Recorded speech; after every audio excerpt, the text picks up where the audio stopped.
नमस्कार, आप जुड़े हैं मुद्दे की बात में कृष्ण कौशिक के साथ।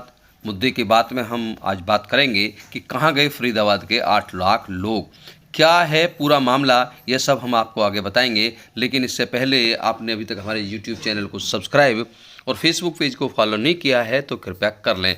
खबर को ज़्यादा से ज़्यादा शेयर जरूर करें, कमेंट बॉक्स में जाकर अपनी राय भी जरूर दें, क्योंकि इन 8 लाख लोगों के साथ साथ पब्लिक के 2 करोड़ रुपए भी गायब हैं। जी हाँ, यह कारनामा जनगणना घोटाले में हुआ है। आपको बता दें कि सरकार ने फरीदाबाद की नई बाड़बंदी करने से पूर्व DMR के इन्फोटेक और यासी कंसल्टेंसी नामक कंपनी से फरीदाबाद की जनगणना करने की जिम्मेदारी दी थी। बताया जाता है कि इन दोनों कंपनियों को इस काम के लिए 2 करोड़ रुपए का भुगतान किया गया था। इतने नहीं, इस काम की जिम्मेदारी को पूरा करने के लिए नगर निगम के सेवानिवृत्त senior town planner Ravi Singla को सीनियर कंसल्टेंट के तौर पर नियुक्त किया गया था। इस एवज में रवि सिंगला को मोटा पैकेज भी दिया गया था। इन दोनों कंपनियों ने अपनी जनगणना में फरीदाबाद की कुल आबादी 26 लाख बताई, लेकिन जब सरकार ने परिवार पहचान पत्र से डाटा लिया है तो फरीदाबाद की कुल आबादी 18 लाख पाई गई। बताया जाता है कि सरकार परिवार पहचान पत्र का जो डाटा है उसी को सही मानकर नई बाड़बंदी कर रही है। काम में कोताही बरतने के आरोप में सरकार यासी कंसल्टेंसी नामक कंपनी को ब्लैकलिस्टेड कर चुकी है। आपको बता दें कि आज अतिरिक्त जिला उपायुक्त ने सेक्टर 12 लघु सचिवालय में एक नई बाड़बंदी को लेकर अगर किसी नागरिक को आपत्ति है तो उसके लिए एक मीटिंग रखी थी। इस मीटिंग में नगर निगम के 3 जॉइंट कमिश्नर सहित सीनियर कंसल्टेंट रवि सिंगला भी मौजूद थे। इस मौके पर मीटिंग में मौजूद समाजसेवी पारस भारद्वाज ने यह मुद्दा उठाया कि फरीदाबाद के 8 लाख लोग कहां गए जिनको DMR के इन्फोटेक और यासी कंसल्टेंसी नामक कंपनी ने अपनी जनगणना में शामिल किया था। और अब इन कंपनियों के द्वारा की गई जनगणना को गलत माना गया है तो इनको दी गई 2 करोड़ रुपए की राशि का क्या, इसका जवाब सुनकर आप हैरत में पड़ जाएंगे, जो जवाब सीनियर कंसल्टेंट श्रीमान रवि सिंगला ने दिया। आइए आपको सुनवाते हैं समाज सेवी पारस भारद्वाज ने क्या सवाल पूछा और रवि सिंगला ने इसका जवाब क्या दिया। बाड़बंदी में सारा दारोमदार इन्हीं के ऊपर था। सर 26 लाख की पॉपुलेशन हमारे शहर की बताई गई थी कि 26 लाख वोटर्स बताए गए थे जिसके अंदर ये पूरा बाड़बंदी हुई। 26 लाख वोटर्स या पॉपुलेशन? 26 लाख पॉपुलेशन के बेसिस पर इन्होंने बाड़बंदी की थी सर। और the only criteria on the basis of delimitation is the population. Population बढ़ती है तो बाड़बंदी करते हैं। तो अब अभी फिलहाल जो है 2 कंपनी जिन्होंने की सर DMR के इन्फोटेक और एक यशी कंसल्टिंग, इन 2 कंपनीज ने ये काम किया था जो 26 लाख की उन्होंने पॉपुलेशन दी। आज वो पॉपुलेशन सर 18 लाख हो गई। मेरा सवाल सिर्फ इतना सा है या मेरी आपत्ति सिर्फ इतनी सी है कि वो 8 लाख जो पॉपुलेशन है जो फरीदाबाद शहर की, वो पॉपुलेशन कहाँ चली? क्या वो पॉपुलेशन खत्म हो गई? क्या फरीदाबाद में ऐसी कोई महामारी फैली कि वो 8 लाख पॉपुलेशन हो गई? हो सकता है महामारी हमारी जानकारी में ना आई हो तो वो जानकारी में प्रशासन दे कि भाई 8 लाख की जनता चली कहाँ गई।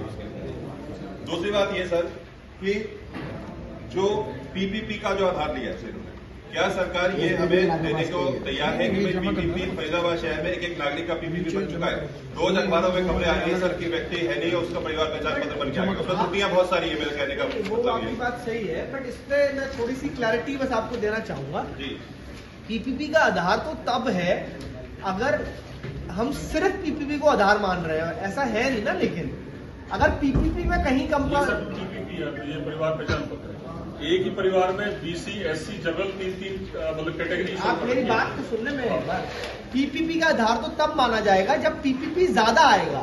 अगर वोटर ज्यादा आएगा तो वोटर का 140% माना जाएगा। और जो आप उसकी बात कर रहे हैं रिजर्वेशन की, तो रिजर्वेशन 2011 की पॉपुलेशन के आधार पे हुआ है। SC reservation census population. Sir मैं उसकी बात नहीं कर रहा हूँ कि PPP गलत है या ठीक है। मेरा कहने का मतलब सिर्फ इतना है कि अगर हमारी क्या कह रहे हैं, अगर हमारी रिजर्वेशन है वो 2011 की सेंसस पॉपुलेशन के आधार पे हुआ है। ये वाला हाँ नहीं सर, उसमें हालांकि थोड़ा सा करेक्शन है सर उसके अंदर। सर आप म्युनिसिपल कॉर्पोरेशन एक्ट को रेफर कीजिए सर, उसके अंदर जो स्पॉट सर्वे होता है, स्पॉट सर्वे के हिसाब से पॉपुलेशन असर्टेन होती है और पॉपुलेशन के आधार पर SC का जो रिजर्वेशन है वो किया जाता है। इसके लिए हम लोगों ने वैसे ऑलरेडी मेरिट फाइल कर रखी है कि भाई इसके अंदर ट्रिपल टेस्ट और उन सब चीजों को देखने के बजाय सिर्फ स्पॉट सर्वे के हिसाब से होना चाहिए। But let's not get into those technicalities. मेरा कहने का मतलब सिर्फ इतना सा है सर कि जो परिवार पहचान पत्र है वो एक फॉल्टी असम्पशन है। परिवार अपने बाड़बंदी करने का आधार बिल्कुल गलत है। या तो सरकार ये बोले कि हमने जो पिछली बार स्पॉट सर्वे करवाया था वो गलत है। अगर वो गलत है तो जनता के जो 2.5-3 करोड़ रुपए जो सरकार ने खराब कर दिए वो वापस किए जाएंगे। अगर वो ठीक है तो फिर परिवार पहचान पत्र की आवश्यकता क्यों पड़ी, या फिर 8 लाख लोगों का डेटा कहाँ चला गया फरीदाबाद शहर में? तो ये हमारी आपत्ति है। तो इसको काइंडली आप एस्केलेट कर दीजिए आगे तक। और ये एक बहुत महत्वपूर्ण आपत्ति है क्योंकि इसी के ऊपर सारे के सारे दारोमदार टिका हुआ है। तो आप बताना चाहते हैं? मैं इसको बताना चाह रहा हूँ कि पहले पॉपुलेशन की डेफिनेशन थी डोर टू डोर सर्वे करने की। जी। अब वो पॉपुलेशन की डेफिनेशन चेंज करके सरकार ने ये जो अभी सर्वे बताया था थोड़ी देर पहले FIDR से डाटा दिया 140% वोटर। सिन्हा जी, जनता की डेफिनेशन थी या जनगणना की डेफिनेशन? दोनों में फर्क है। पॉपुलेशन जो बात करें, पॉपुलेशन जो हमने डोर टू डोर पॉपुलेशन सर्वे कराया था, काउंटिंग की डोर टू डोर में।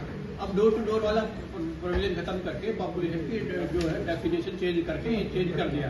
प्रोविजन चेंज होने की वजह से हर आदमी सर फिर वो हमारे जो पिछली बार के जो 2.5 करोड़ रुपए जो लगे वो कहाँ गए? जो गया हो गया वो खत्म। नहीं सर, जनता का पैसा खत्म, जनता का पैसा खत्म हो गया जी।